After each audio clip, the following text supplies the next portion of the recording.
자, 이제 유형 20번 합성함수의 역함수 유형부터 지금 정리를 할 수 있도록 하겠습니다. 뭐 이런 문제들 뭐 많이 나오기는 하지만, 자, 요런 거 어때요? 이런 것들. 색깔 바꿀게. 자, 요런 식으로, 뭐 f의 역함수와 어떤 함수의 합성함수를 뭐 나타냈을 때, 우리 요런 것들을 이제 뭐 뭐 우리 공부를 하게 되는 건데, 이게 또 하여간 뭐 역함수나 합성함수 두 개가 다 나와 있지만, 일단은 기본적으로 나와야 될 것은 그냥 정의의 모든 것들을 그냥 걸어야 됩니다. 자, 요런 식으로 되어 있기 때문에 우리 이렇게 바꿀 수 있잖아. f 역함수의 g a 라고 둘 수 있고, 이건 우리 역함수의 성질에 따라서 f에 1을 넣으면은 이게 g a가 나온다는 거야. 이렇게 간단하게 우리가 구할 수 있고, 여기 같은 경우는 fx, gx가 이미 다 나와 있는 거기 때문에 f에 1 넣으면 뭐니? f에 1 넣으면은 3-2가 돼가지고 1이고, 그러면 g에 a를 넣었을 때 그러면 a-1이 1이어야 되고, 그래서 a는 당연히 2. 이런 식으로 문제가 해결이 될 거예요. 뭐 많은 경우에 요거랑 비슷한 문제들이 많이 나오기는 하지만, 나중에 이제 아마 다음 유형에서 나오게 될 것 같은데, 이 어떤 합성함수 자체가 굉장히 길게 나오는 경우가 있습니다. 이제 그런 문제들은 또 어떻게 해결을 해야 되는지 한번 볼 수 있도록 할게요.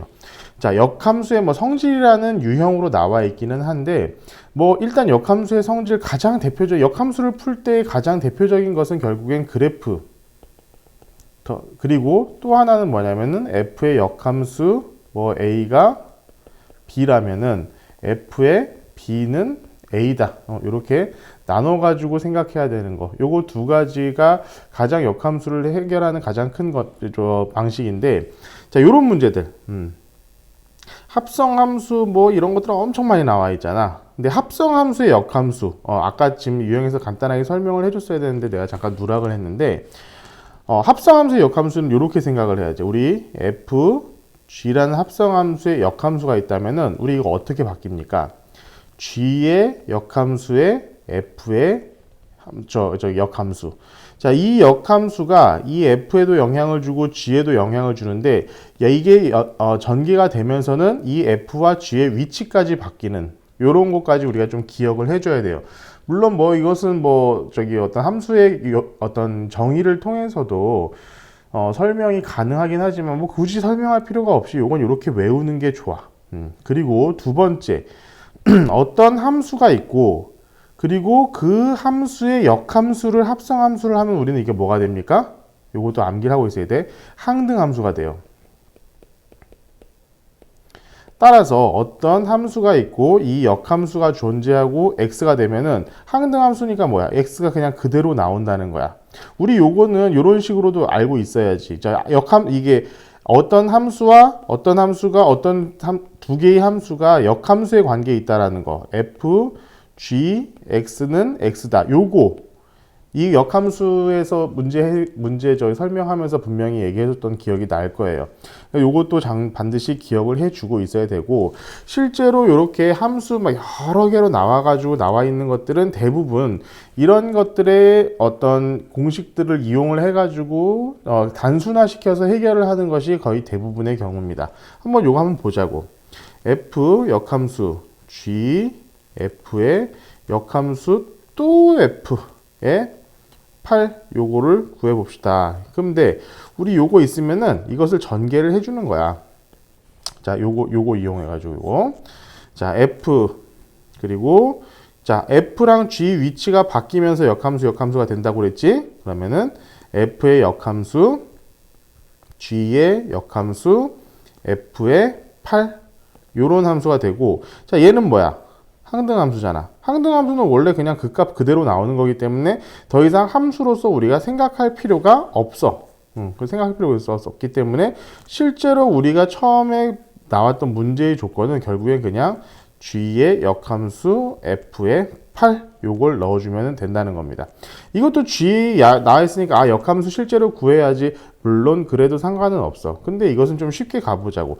일단 f8이라는 것은 굉장히 쉽게 구할 수 있겠지. f가 8이 되려면은 f에다 8을 넣으면은, 자, f8 같은 경우는 뭐냐? 3, 8은 24, 마이너스 24에 더하기를 했기 때문에 마이너스 23 우리가 이렇게 알 수 있을 것 같아요. 그러면은 g의 역함수 마이너스 23이 뭐냐 이건데, 이거는 실제로 g의 역함수를 구해도 상관은 없지만 우리 이렇게 가자고. g에다가 어떤 값을 넣으면은 마이너스 23이 나올 것인가. 우리 이 gx가 1차 함수이기 때문에 굉장히 쉽게 우리가 이걸 구할 수 있다라는 거야. 자, g의 x, 다시.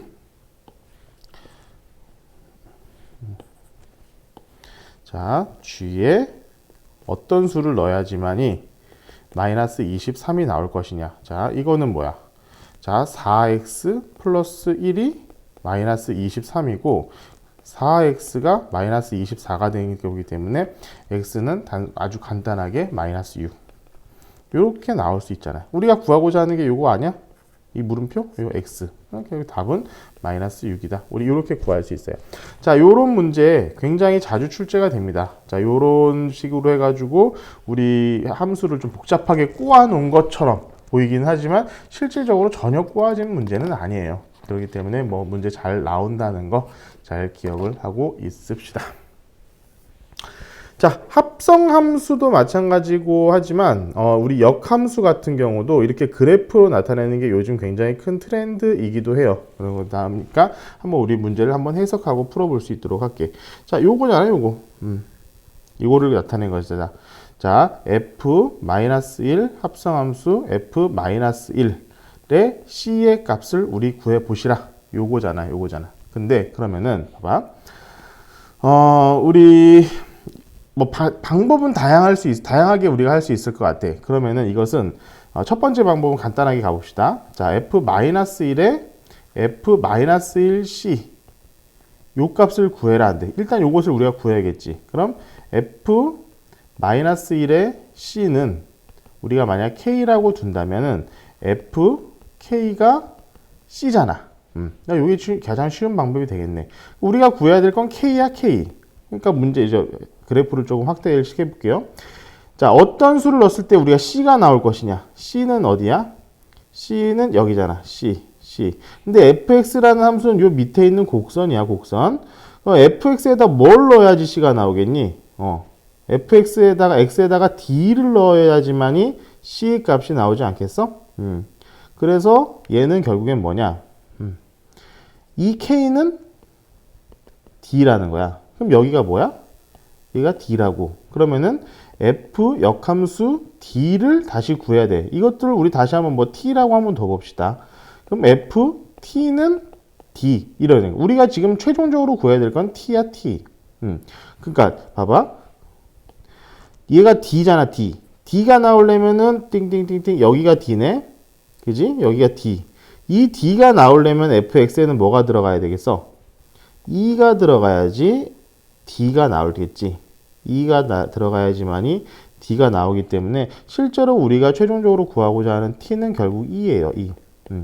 뭐 함수에서 우리가 생각을 하는 건 반드시 거의 보통의 경우에는 뭐 y는 x 그래프가 같이 나오게 돼 있습니다. 그래야지만이 실제로 어떤 a, b, c, d의 정의역 x축에서의 a, b, c, d, e와 y축에서의 a, b, c, d가 다 이렇게 표현이 되기 때문에 항상 이렇게 같이 나와준다고 생각을 하면은 좋을 것 같아요. 뭐 이거 그냥 역함수라고 생각해가지고 실제로 이렇게 해가지고 문제를 푸는 경우도 있지만 실제로 이 문제들 같은 경우에는 이렇게 선생님이 지금 풀어준 대로 푸는 방법이 훨씬 더 좀 유리할 것 같습니다. 자, 다음. 자, 역함수 그래프의 성질, 역함수 그래프의 성질. 자, 요것도 굉장히 중요한데 우리가 역함수 생각할 때 뭐 다시 한번 생각해 봅시다. 역함수 1대1 대응. 자, 정의역 전체에서 증가 또는 감소한다. 그리고 그래프로 찾을 때는 y는 x축 대칭. 자, 요거까지가 우리 역함수의 모든 것을 우리가 풀 수 있는 어떤 단서가 된다라고 그랬어요. 그런데 자, 이번에는 이 그래프를 이용한 것들 중에 좀 우리가 좀 주목해야 될 것 몇 가지를 일단 알아볼 수 있도록 하겠습니다.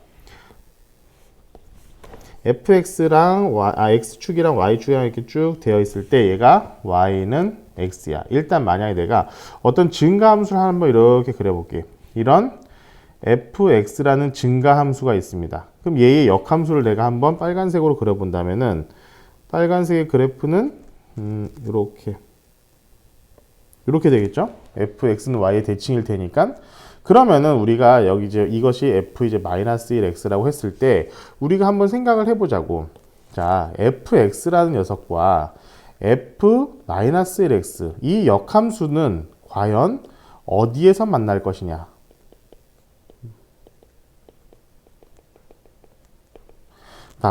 자, 일단 요게 처음에 두 가지로 나뉘어요. 첫 번째 증가함수인 경우, 두 번째 감소함수인 경우.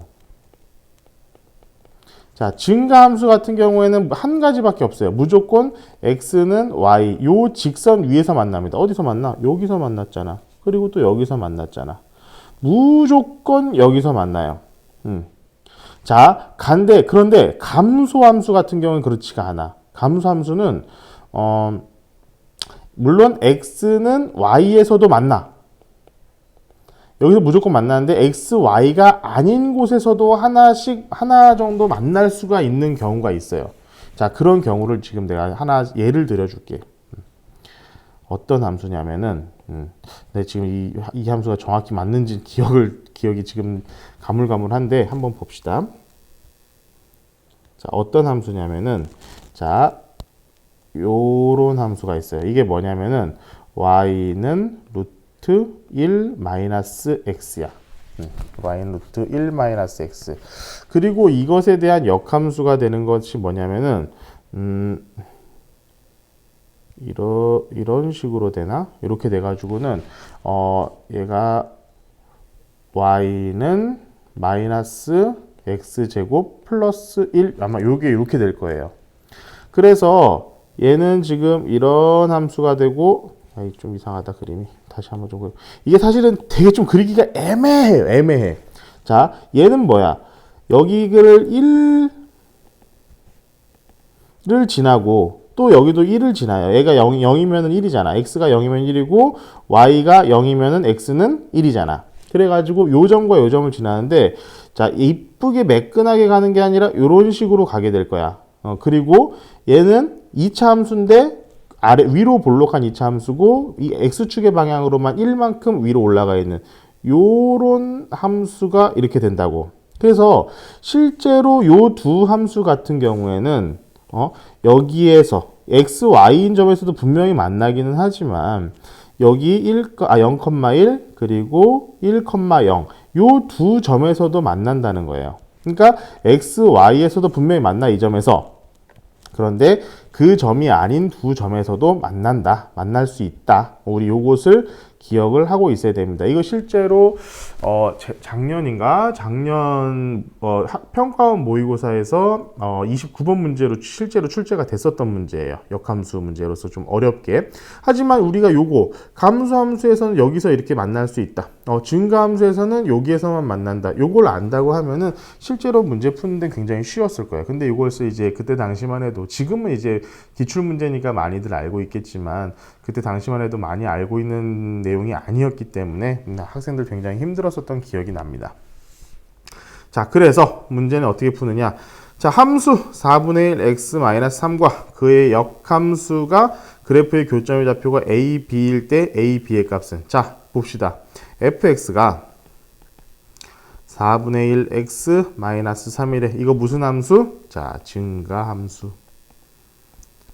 그러면은 우리 얘랑 역함수가 만나는 건 무조건 y는 x, 이 위에서만 만날 수 있다라는 거예요. 그러니까 이 역함수 구하고 자시고 할 필요도 없다. 그냥 어떻게?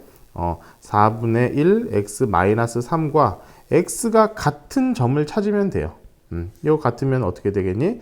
넘기면은 마이너스니까 4분의 1 x-4분의 4 x가 마이너스 3이 되네요. 그러면은 4분의 3 x는 3이고 x는 4 마이너스 3값 마이너스 4 이렇게 되면은 만나는 거예요. 그러면은 x가 마이너스 4일 때 여기다 마이너스 4 넣으면 되잖아. 마이너스 4 넣으면은 마이너스 1이고 마이너스 3이니까 당연히 그리고 봐봐. x가 마이너스 4면은 내 선생님 또 멍청한 짓을 했는데 여기다 넣을 필요도 없지. 여기다 넣으면 되잖아. x 마이너스 하면 당연히 y도 마이너스 4겠지. 그지? 그래서 당연히 a 플러스 b는 마이너스 4 마이너스 4에서 마이너스 8. 정답은 3번. 이런 식으로 우리가 문제를 해결할 수 있을 것 같습니다. 자, 어쨌든 우리 많이 지금 그래프가 역함수의 그래프는 x는 y의 대칭이다. 이런 것들을 결국 이용을 하게 되는데 요즘에 뭐 이런 문제도 되게 많이 나와요. 이를테면은 어떤 역함수 실제로 주어져. 이렇게 준 다음에 이렇게 준 다음에 여기서부터 이 넓이를 구하라는 문제. 물론 지금 여기서는 이런 문제가 나올 수가 없겠네. 여기선 유형 문제로 나온다면 이런 문제가 나오겠지. 직선을 줘가지고 실제로 예를 들면 이런 직선 두 개를 줘놓고 그리고 역함수면은 이렇게 될 테니까 여기에 면적을 구해라. 이렇게 되면 그냥 간단해. 요 면적을 구하면 돼. 이 삼각형의 면적을 구해가지고 곱하기 2 하면은 전체의 면적이 나올 수 있을 겁니다. 이런 것들도 우리 문제 풀어보면은 어렵지 않게 볼 수 있을 것 같아요. 자, 일단 유형 23번까지 정리를 했고 다음 이제 절대값 기호를 포함한 식의 그래프가 될 것 같은데 이 절대값을 이용한 그래프 같은 경우에는 다음 강의에서 정리를 할 수 있도록 하겠습니다.